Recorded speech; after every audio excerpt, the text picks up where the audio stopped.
नमस्कार, India voice देख रहे हैं आप और मैं हूं आपके साथ शिवम दुबे। इंडिया वॉइस के खास कार्यक्रम हरियाणा वॉइस में आप सबका स्वागत है। बढ़ेंगे खबरों की ओर। आपको बता दें कि हरियाणा के मुख्यमंत्री मनोहर लाल दिल्ली से ट्रेन के जरिए चंडीगढ़ पहुंचे, जहां चंडीगढ़ रेलवे स्टेशन पर बीजेपी के कार्यकर्ताओं ने सीएम का जोरदार स्वागत किया। मुख्यमंत्री मनोहर लाल ने प्रदेशवासियों को नए साल की शुभकामनाएं भी दी और साथ ही प्रदेश के युवाओं के लिए नए साल का बम्पर गिफ्ट भी दे डाला। क्या है वो गिफ्ट? सीएम मनोहर लाल ने प्रदेश के युवाओं के लिए वो गिफ्ट कौन सा है जो युवाओं के लिए दिया, इसे जानने के लिए देखिए रिपोर्ट।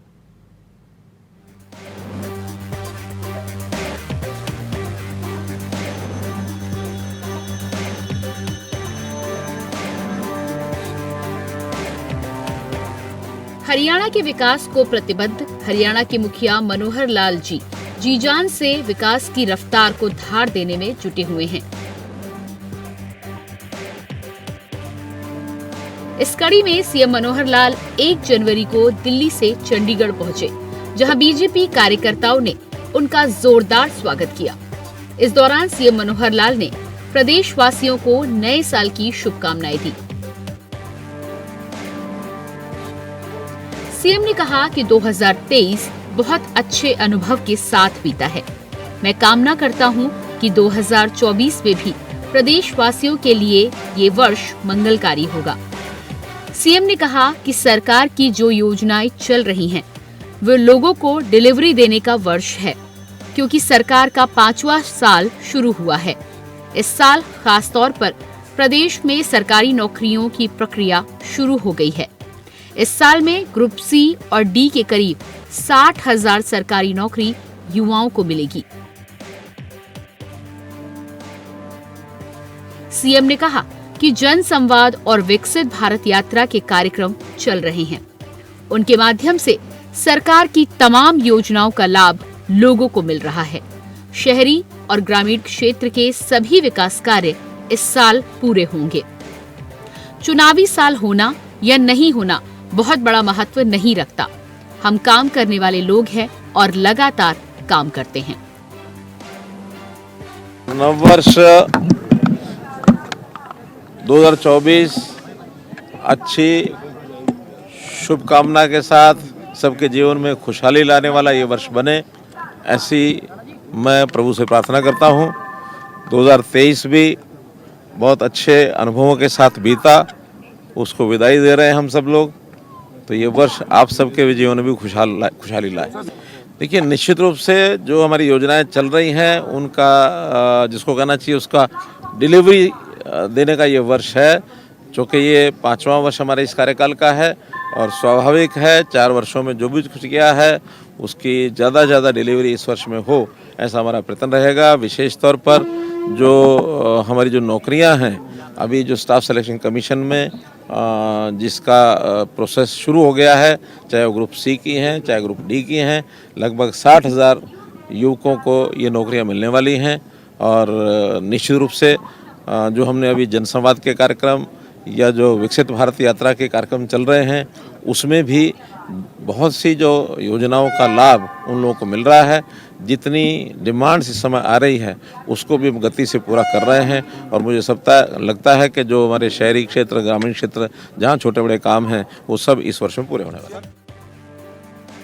मुख्यमंत्री मनोहर लाल ने कहा कि कोविड के चलते जरूर 2 साल का समय खराब हुआ और थोड़ा काम कम जरूर हुआ, लेकिन जैसे बड़ी बीमारी से प्रधानमंत्री नरेंद्र मोदी के नेतृत्व में पूरे देश में काम करते हुए इस बीमारी से निजात पाई गई थी, वो भी सराहनीय कार्य है।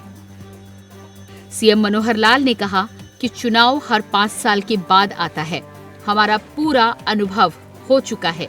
बीजेपी देश भर में लोकतांत्रिक तरीके से सबसे ज्यादा सीटें जीतने वाली पार्टी बन चुकी है।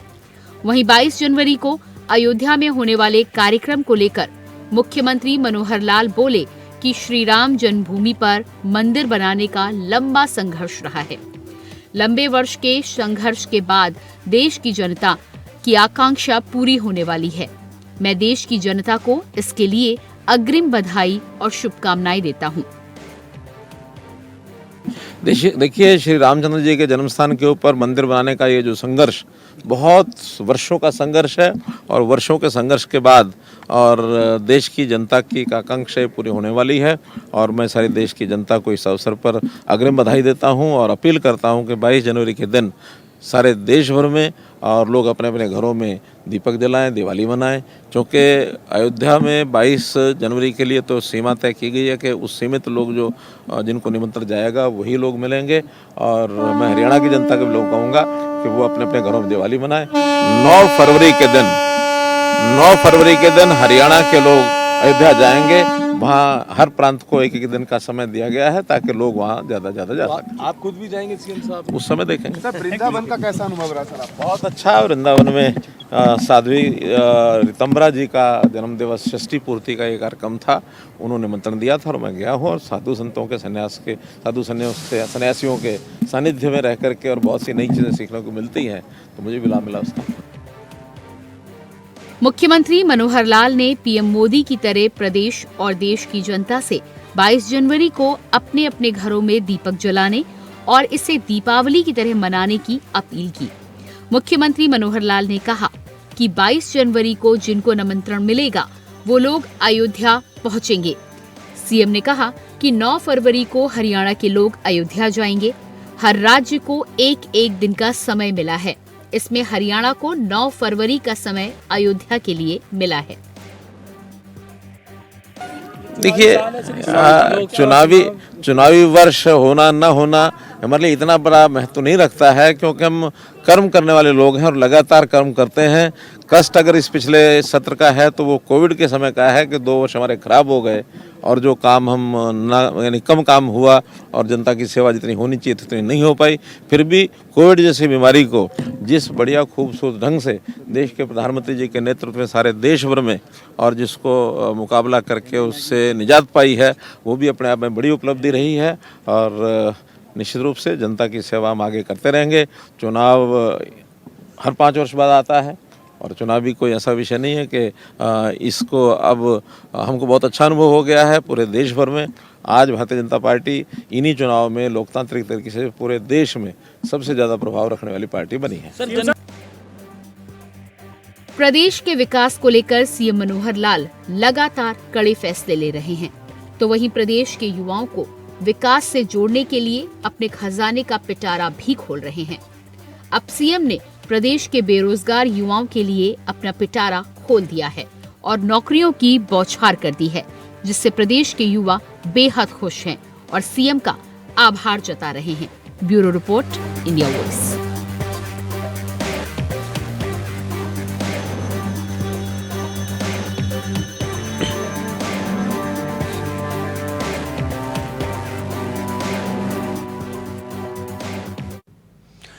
तो वहीं प्रधानमंत्री नरेंद्र मोदी की तरफ से दिए गए राज्य की सभी 10 लोकसभा सीट जीतने के टास्क को पूरा करने के लिए हरियाणा के मुख्यमंत्री मनोहर लाल नए साल में काफी सक्रिय दिखाई दे रहे हैं।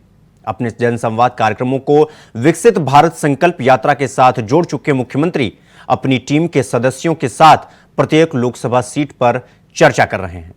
मुख्यमंत्री ने अपने कार्यालय के आधा दर्जन अधिकारियों की ड्यूटी राज्य की 10 लोकसभा सीटों पर लगा रखी है, जो हर सप्ताह धरातल की रिपोर्ट मुख्यमंत्री को सौंपते हैं। देखिए रिपोर्ट।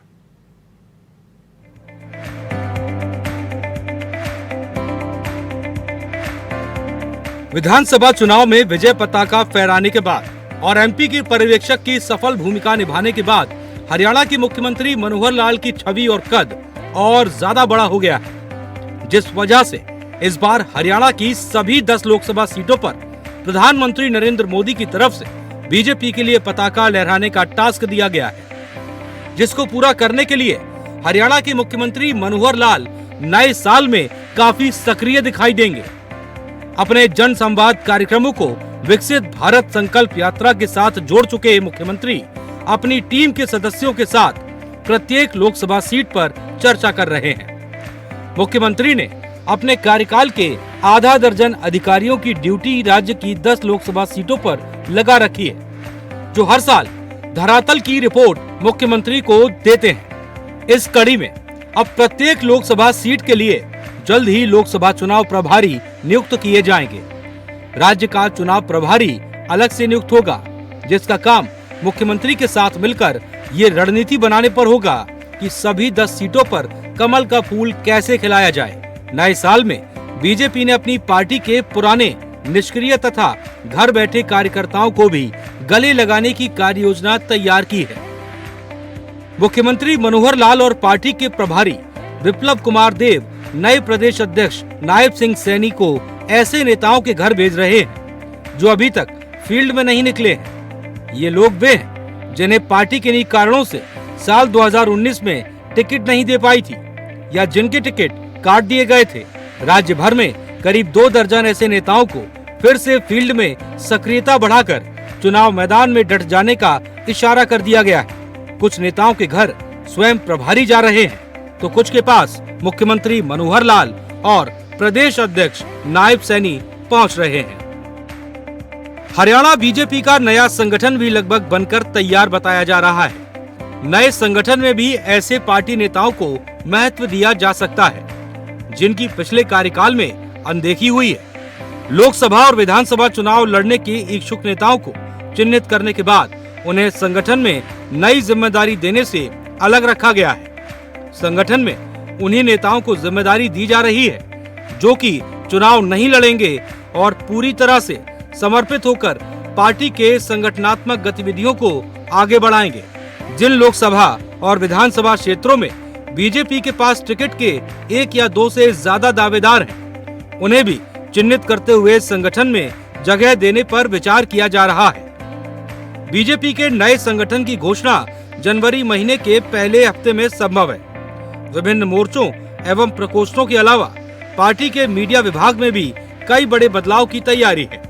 फिलहाल लोकसभा स्तर पर नियुक्त किए जाने वाले चुनाव प्रभारियों के नामों पर मंथन चल रहा है। सभी चुनाव प्रभारी ऐसे नियुक्त किए जाएंगे जिनका मुख्यमंत्री मनोहर लाल और पार्टी प्रभारी नायब सिंह सैनी के साथ बढ़िया तालमेल हो। इस पूरे चुनाव की कमान मुख्यमंत्री मनोहर लाल के हाथों में ही रहने वाली है। लोकसभा चुनाव में प्रधानमंत्री नरेंद्र मोदी की छवि के साथ साथ मुख्यमंत्री मनोहर लाल की ईमानदार सीएम की छवि भी काफी काम आने वाली है। भ्रष्टाचार रहित व्यवस्था के लिए मुख्यमंत्री ने विधानसभा में श्रीमद् भागवत गीता पर हाथ रखकर कसम तक खाई थी।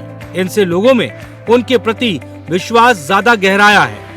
आर्यन जी, मैं गीता पर हाथ रख के सौगंध खाता हूँ, अगर उस एपिसोड में कोई भी अधिकारी फंसेगा उस अधिकारी को तुरंत बर्खास्त किया जाएगा। इसके लिए कोई गीता को राज्य में अगले साल होने वाले लोकसभा चुनाव को देखते हुए ब्यूरोक्रेसी में भी बड़ा बदलाव संभव है।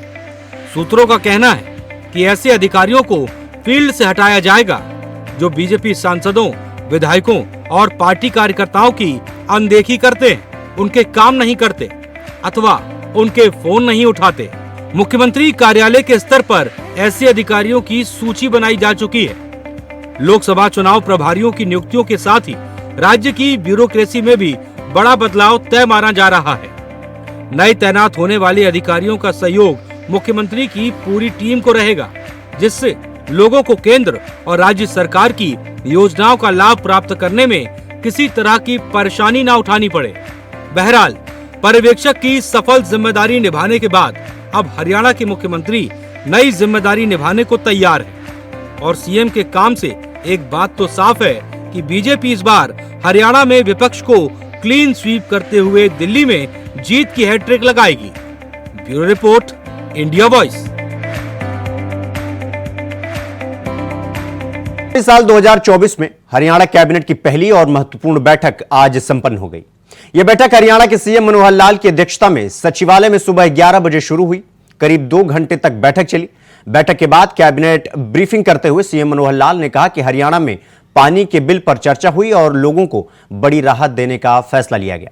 इसके साथ ही मुख्यमंत्री मनोहर लाल ने कहा कि रोपवे का प्रोजेक्ट क्लियर हो गया है। साथ ही मुख्यमंत्री ने आगे बोलते हुए उन्होंने कहा कि कैबिनेट बैठक में 17 एजेंडे थे, जिसमें से 15 को पास कर दिया गया है। वहीं 2 एजेंडे को अगली मीटिंग के लिए रेफर कर दिया गया है। साथ ही जानकारी के लिए आपको बता दें कि मुख्यमंत्री ने इस कैबिनेट की बैठक में प्रदेश के ग्रामीण परिवारों का 372 करोड़ का बकाया जल शुल्क अधिकार सहित माफ किया है। साल 2024 की पहली कैबिनेट बैठक थी।